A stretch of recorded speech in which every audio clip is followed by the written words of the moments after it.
They sat in total darkness, crying out for Jesus, but no one ever found him. After the Civil War, many newly freed black families from the Sea Islands of South Carolina and Georgia moved inland. Along with their few belongings, they carried memories, traditions, and a spiritual practice known as seeking Jesus. This was no ordinary church service.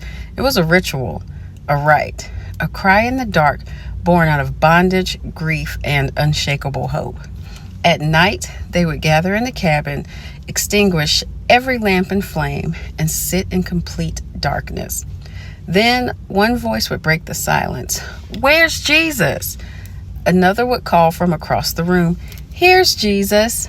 The group would rush toward the voice, only to find nothing. "He ain't here," someone would shout. Then another voice in the corner would say, "Here's Jesus." Again, they'd run. Again, the space would be empty. Over and over, the voices would echo, "Where's Jesus?" "Here! He's not here!"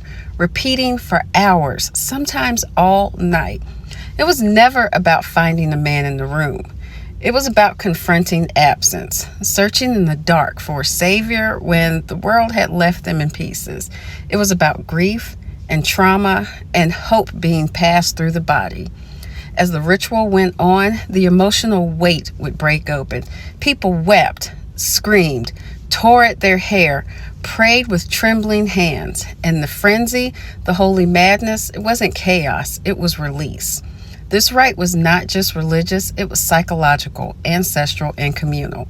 It asked, after everything we've been through, can Jesus still be found? Seeking Jesus wasn't a game, it was a reckoning, a spiritual search born from the silence of suffering, the disorientation of freedom, and the unrelenting need to know that divinity hadn't abandoned them.